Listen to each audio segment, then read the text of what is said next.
Hello friends, welcome to my channel. I am going to read an editorial, The Other Side of Sport, Mastering Manufacturing by Sanjeet Singh and Lakshita Mehrotra.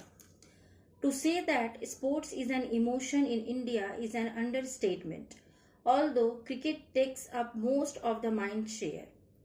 The sports ecosystem in India is evolving rapidly with athletes such as Neeraj Chopra and Lakshya Sen bringing attention to the diversity in sport in the right manner.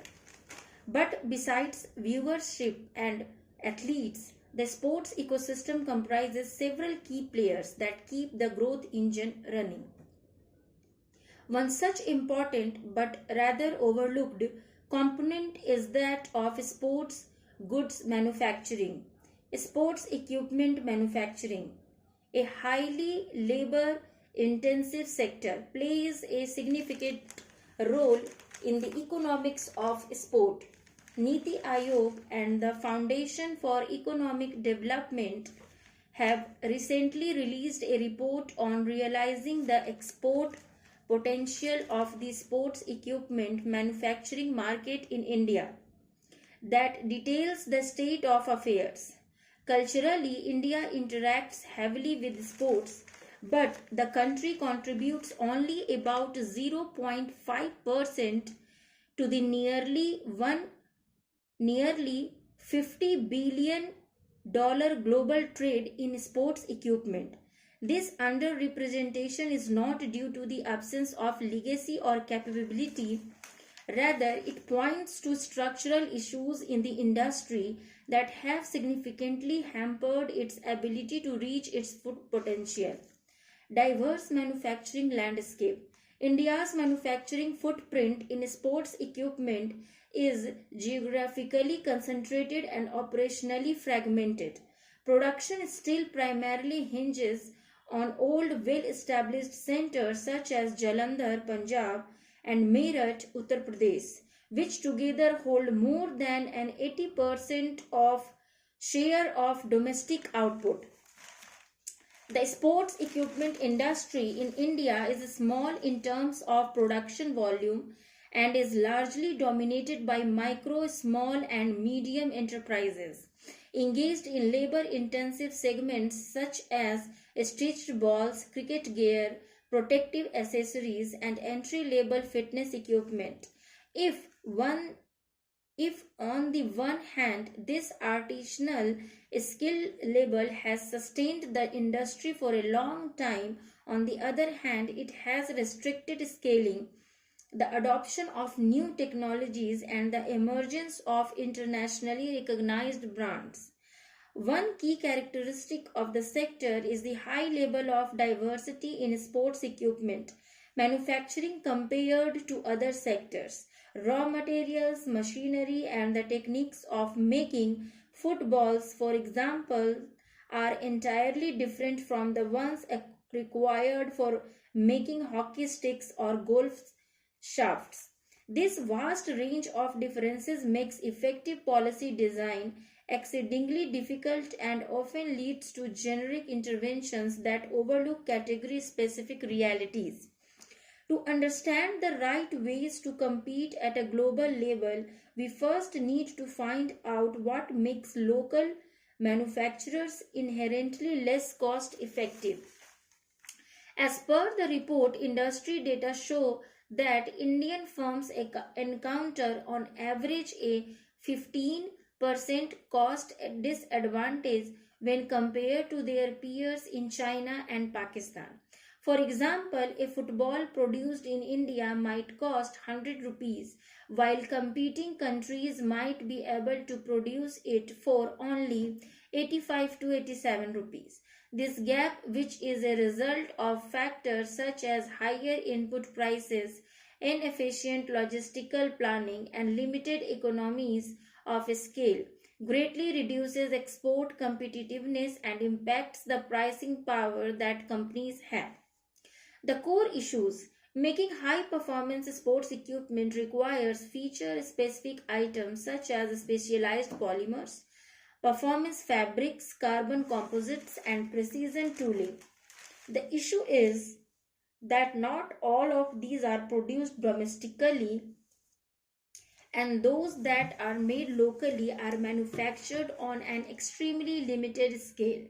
Moreover, import duties on such components as well as on advanced manufacturing machinery drive up production costs.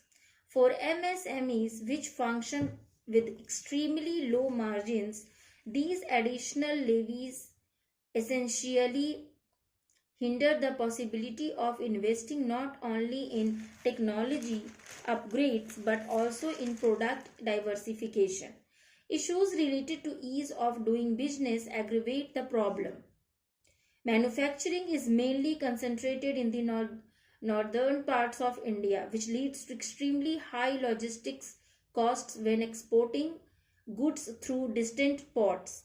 On top of that, rising land prices, fragmented industrial infrastructure, and industrial delays on account of compliance are some of the other factors that keep on eroding operational efficiency.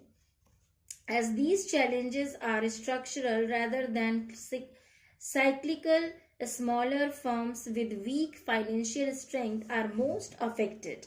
Another problem is certification and standards compliance.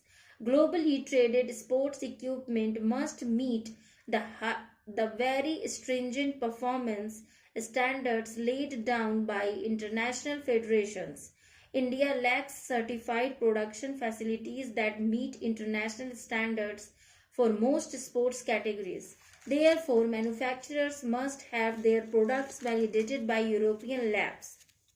Testing expenses can range from 5 lakh to 50 lakh per stock keeping unit, which is an enormous amount for an MSME. Apart from the direct monetary costs, a prolonged certification process also delays market launches, which in turn discourages experimentation and consequently impedes innovation.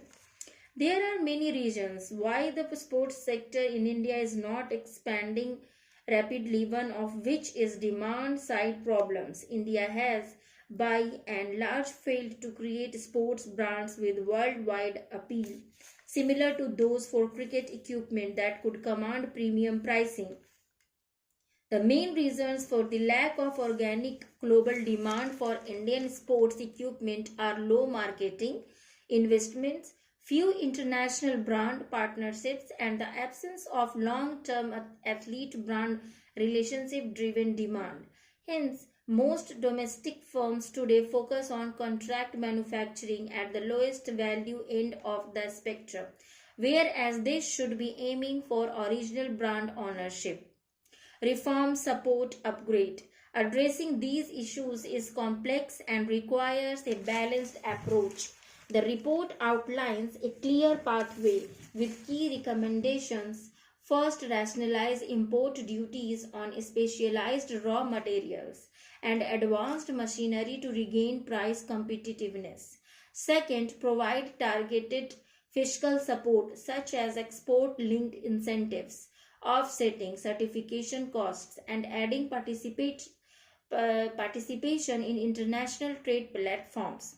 Third, India should leverage its advantage in industries such as technical textiles, footwear production, plastics processing, and light engineering alongside sports goods clusters to enable rapid technological upgrades, increase production scale, and shift toward higher value performance oriented equipment. In the medium term, India must also establish internationally recognized testing and certification centers which reduce compliance costs, facilitate quicker time to market for new innovations, and showcase India's intent to be a standard setting player rather than just a supplier. Finally, by investing in local raw materials, especially advanced composites and performance fabrics, India can gradually reduce imports and improve supply availability. On the demand side, relying solely on contract manufacturing is insufficient. Building strong domestic brands is essential. A unified national campaign involving top athletes, sports federations, industry bodies, and government departments can help showcase Indian sports equipment globally. Utilizing strategic procurement methods linked with India's forthcoming international sporting events can generate a short-term demand uplift while also promoting domestic production to global buyers. For long, India has supplied sports goods mainly through indirect global value chains. The next decade offers a chance to change this with growing domestic sports activity, a reshaping of global supply chains, and opportunities from hosting major international events. The ingredients for change exist. What is lacking is a strategic, well executed plan to shift from scattered traditional production to large scale advanced manufacturing. If India seizes this opportunity, it could become a key player in the global sports economy and set new trends in how sports are played worldwide. Thank you for listening.